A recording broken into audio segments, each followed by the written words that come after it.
kiss for you.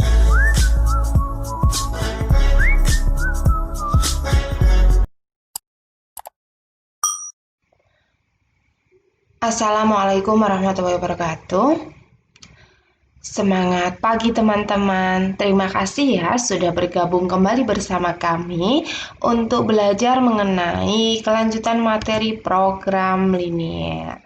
Ya, materi program linier kemarin sudah kita bahas dan kita hari ini akan melanjutkan pembahasan mengenai bagaimana sih caranya menentukan nilai optimum dengan menggunakan uji titik pojok.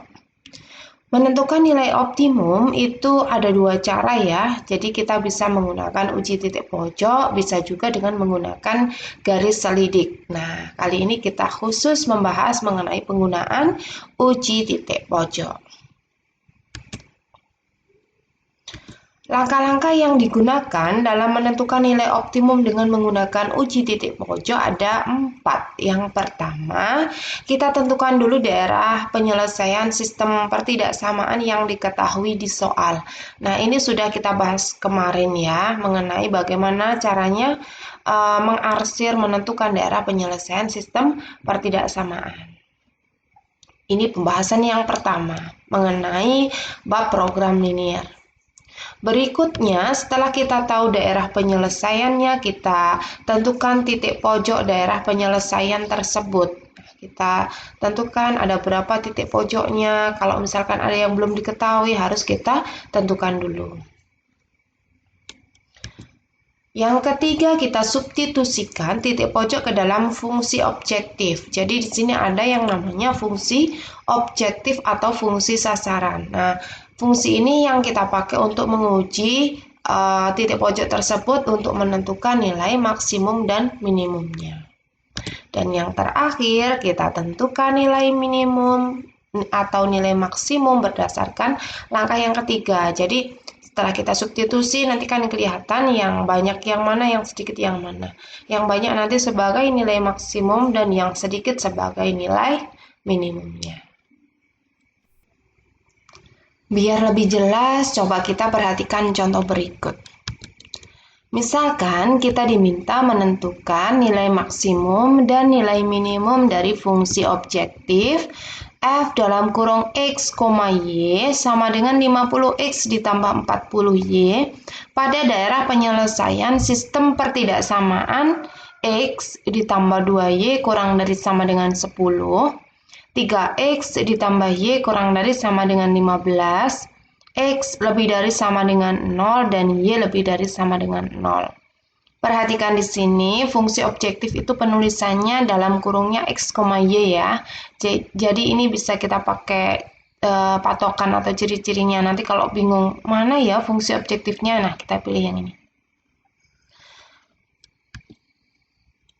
Langkah pertama untuk menentukan nilai optimumnya yaitu kita gambar dulu daerah penyelesaiannya.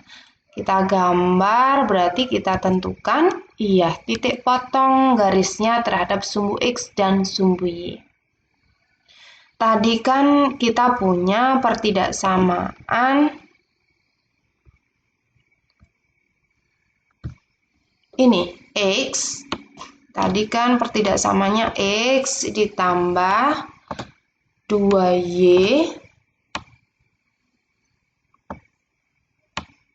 kurang dari sama dengan 10. Tandanya kurang dari sama dengan.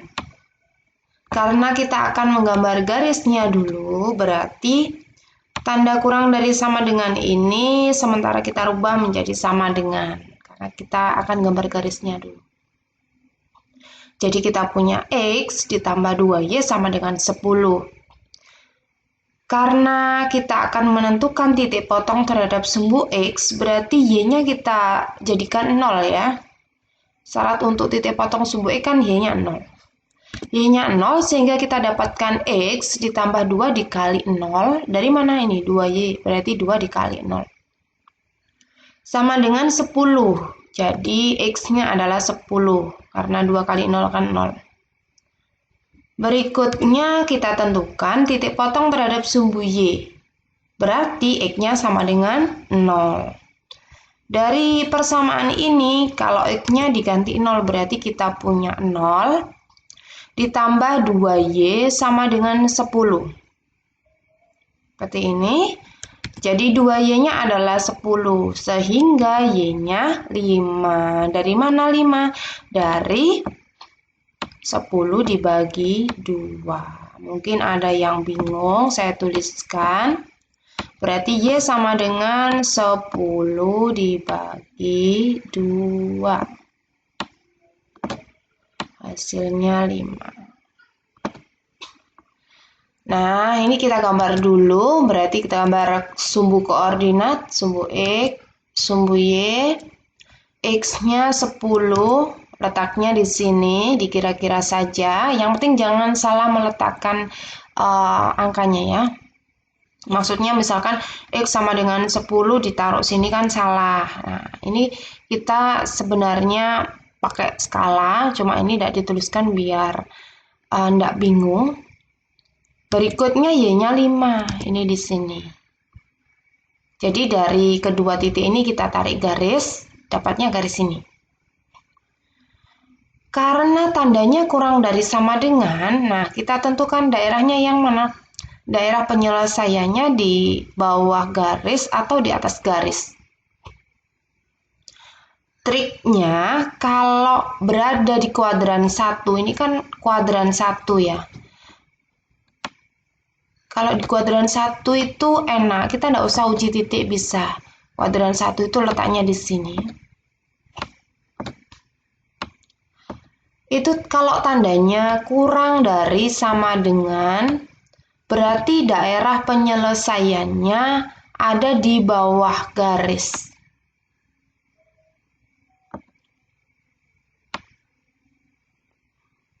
Di bawah. Sedangkan untuk di kuadran 1, kalau tandanya lebih dari sama dengan, berarti daerah penyelesaiannya ada di atasnya garis.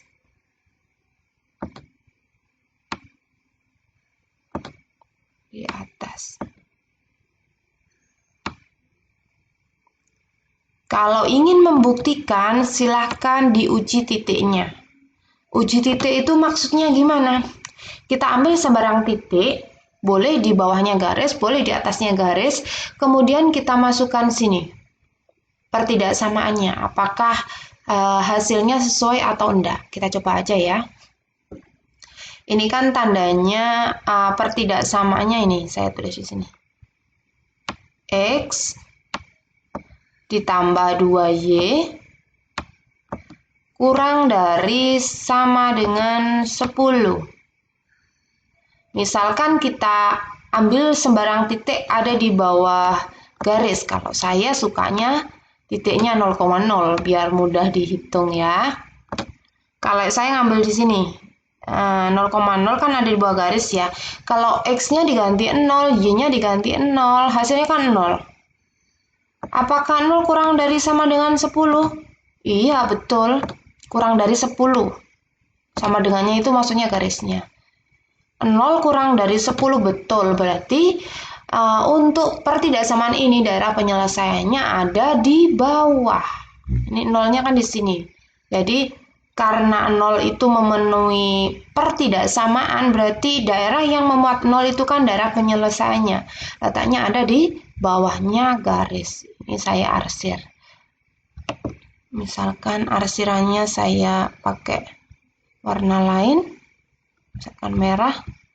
Nah, ini letaknya di bawah garis ini, saya arsir ya.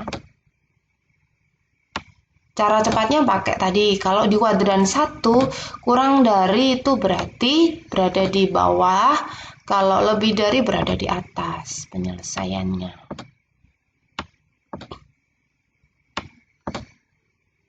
Nah, seperti ini. Berikutnya kita tentukan untuk garis yang kedua, untuk pertidaksamaan yang kedua. Yang kedua tadi kan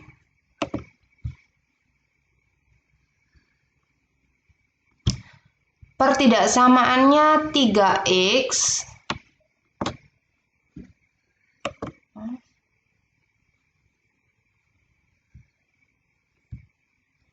Pertidaksamaannya 3x ditambah y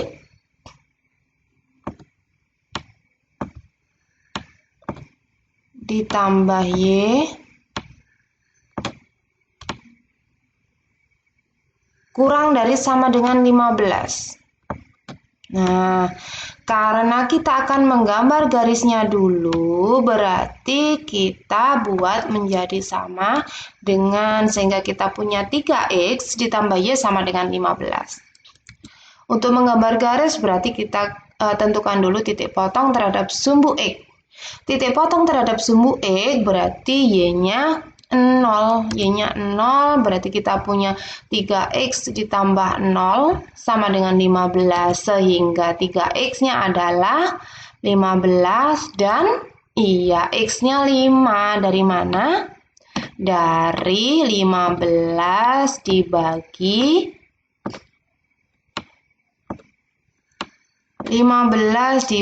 3. Iya, betul. 15 dibagi 3 kan 5 ya. Kemudian kita tentukan titik potong terhadap sumbu y dengan cara merubah x-nya jadi 0. X-nya 0 berarti 3 dikali 0 ditambah y sama dengan 15 dan y-nya adalah 15. Kita gambar ya garisnya. X-nya 5 letaknya di sini ya. Maksud saya tadi jangan salah meletakkan gitu.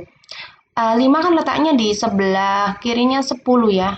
Kalau ditaruh di sebelah kanannya 10 kan salah. Jadi jangan sampai salah meletakkan ini angkanya. Kemudian y-nya 15. Nah, letaknya di sini. Kita tarik garis. Iya. Ini garisnya.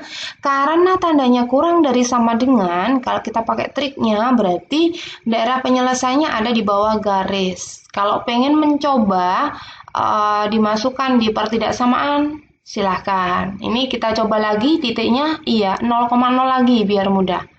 0,0 letaknya ada di sebelah bawahnya garis ini ya. Coba kita masukkan.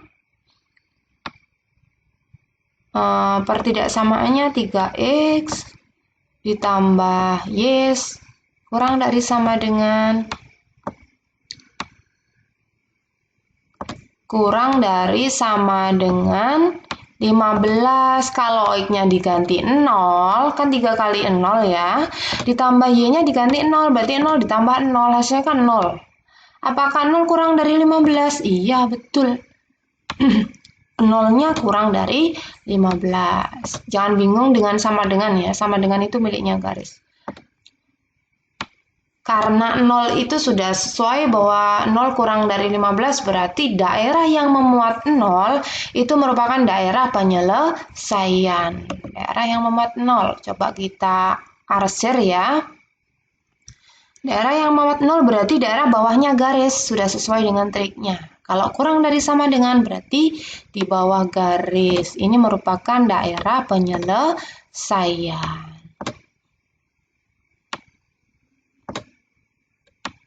Nah, ini.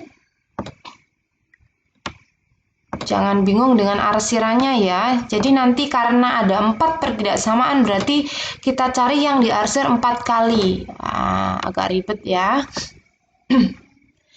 Berikutnya, karena di pertidaksamaan tadi ada x lebih dari sama dengan 0. Coba dicek. Tadi kan ada x lebih dari sama dengan 0. Berarti kita arsir. X lebih dari sama dengan 0 kan berarti yang di sebelah kanan ini toh? Iya. Berarti daerah penyelesaiannya adalah daerah yang berada di sebelah kanan sumbu y ini. Sumbu X kan dibagi menjadi 2 oleh sumbu Y, kanan dan kiri. Kalau yang kiri kan yang kurang dari, yang tengah ini yang pas ini kan 0, yang kanan kan lebih dari. Karena X lebih dari sama dengan 0 berarti daerah yang kanan, mulainya dari sini.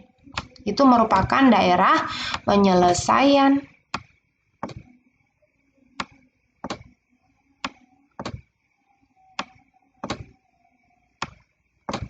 Daerah yang sebelah kanan. Dan yang terakhir, tadi ada juga Y lebih dari sama dengan 0. Karena Y itu kan sumbu Y dibagi menjadi 2 oleh sumbu X ya. Yang atas itu positif, pas di sini 0, yang bawah negatif. Karena dia mintanya lebih dari sama dengan 0, berarti yang atas. Yang atas adalah daerah penyelesaiannya. Nah, coba dicek daerah mana yang diarsir sebanyak 4 kali. Ayo ditentukan. Ya, susahnya itu karena yang merupakan daerah penyelesaian kita arsir, sehingga kita mencari daerah yang diarsir sebanyak pertidaksamaan tersebut. Kalau ada 4 ya 4, kalau misalkan ada 6 ya berarti kita cari yang 6 kali.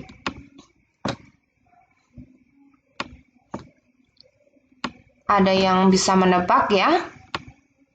Ya, ini dilanjutkan sendiri.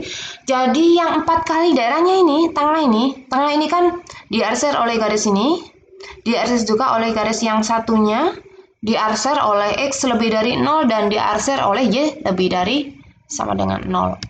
Daerahnya ini, saya kasih warna biru.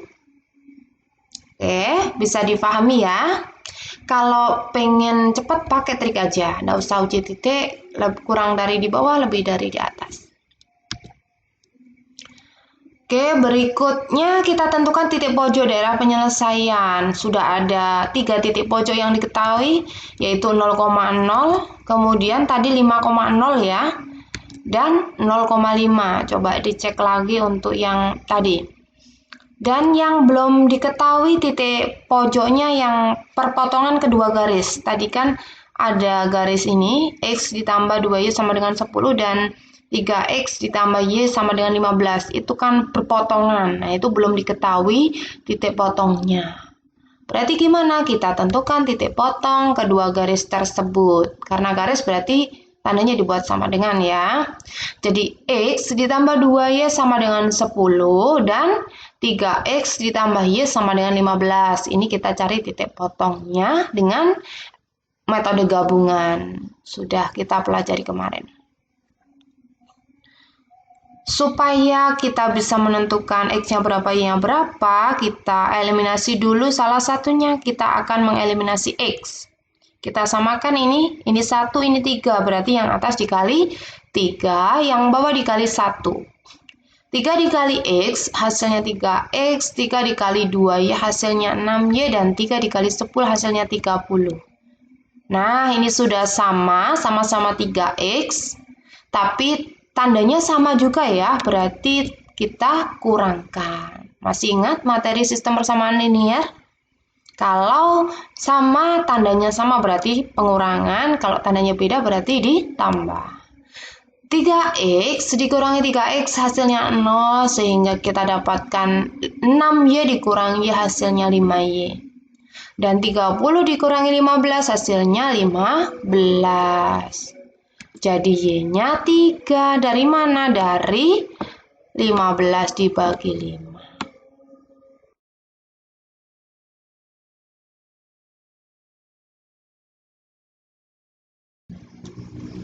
Berikutnya, Y-nya sudah tahu ya 3. Berarti kita substitusikan Y sama dengan 3 ke dalam persamaan. Boleh persamaan yang pertama, boleh persamaan yang kedua, terserah. Ini saya pakai persamaan yang pertama. Saya masukkan ke dalam X ditambah 2Y sama dengan 10. Kalau Y-nya diganti 3, berarti kita dapat X ditambah 2 dikali 3 sama dengan 10. 2 dikali 3 hasilnya ya 6. Jadi X ditambah 6 sama dengan 10. Sehingga X-nya sama dengan 4. Dari mana? Dari 10 dikurangi 6. 6-nya kan positif ya. Pindah ke ruas kanan kan jadi negatif. 10-nya tetap, berarti 10 dikurangi 6. Nah, sudah kita dapatkan koordinat titik potongnya, yaitu 4,3. Jangan kebalik ya, X dulu baru Y. 4,3. Setelah kita dapatkan titik potongnya, kita sudah punya keempat titik pojok, berarti tinggal kita substitusikan titik pojok ke fungsi objektif. Jadi ke semua titik pojok tadi dimasukkan ke dalam fungsi objektif. Fungsi objektifnya apa? Tadi di soal sudah ada, fungsi objektifnya adalah F dalam kurung X, Y sama dengan 50X ditambah 40Y. Nah, ini dimasukkan ke dalam fungsi ini. Titik potong yang pertama itu kan 0,0, berarti iya 50 dikali 0, kemudian ditambah 40 dikali 0. XY-nya diganti 0, hasilnya 0. Berikutnya untuk titik potong yang titik pojok yang kedua yaitu 5,0. X-nya diganti 5, Y-nya diganti 0. Jadi 50 dikali 5 hasilnya 250 ditambah 40 dikali 0 hasilnya 0. Jadi 250 ditambah 0 hasilnya 250. Untuk titik pojok yang ketiga, ini ada 0,5, berarti X-nya ini diganti 0, dan Y-nya diganti 5, berarti 50 dikali 0, ditambah 40 dikali 5. 50 dikali 0 hasilnya 0, 40 dikali 5 hasilnya 200, jadi 0 ditambah 200 hasilnya 200. Dan untuk titik pojok yang terakhir tadi, kita dapatkan 4,3 ya. Jadi X-nya diganti 4 dan Y-nya diganti 3. Berarti 50 dikali 4 hasilnya iya 200 ditambah 40 dikali 3 hasilnya 120. 200 ditambah 120 itu hasilnya 320. Perhatikan hasil substitusi titik pojok ke dalam fungsi objektif ini. Ada 0, 250, 200, dan 320. Kalau kita ditanya nilai maksimum, berarti kita tentukan untuk titik yang paling banyak hasilnya. Ini hasil substitusinya yang paling banyak yang mana? Oh, ternyata 320. Jadi, ini nilai maksimumnya. Maksimumnya 320. Soalnya yang paling banyak.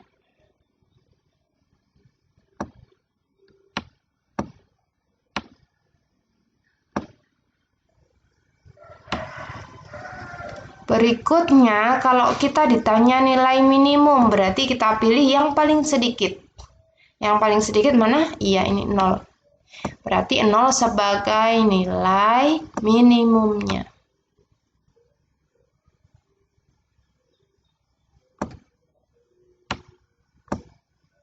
Nah, kita sudah punya nilai maksimum dan nilai minimum. Jadi, kesimpulannya, nilai maksimumnya adalah 320 dan nilai minimumnya 0. Seperti itu. Bisa dipahami ya? Oke, saya rasa cukup penjelasan mengenai menentukan nilai optimum dengan menggunakan uji titik pojok. Semoga bermanfaat. Terima kasih atas perhatiannya. Kalau ada pertanyaan, silahkan dituliskan di kolom komentar. Wassalamualaikum warahmatullahi wabarakatuh.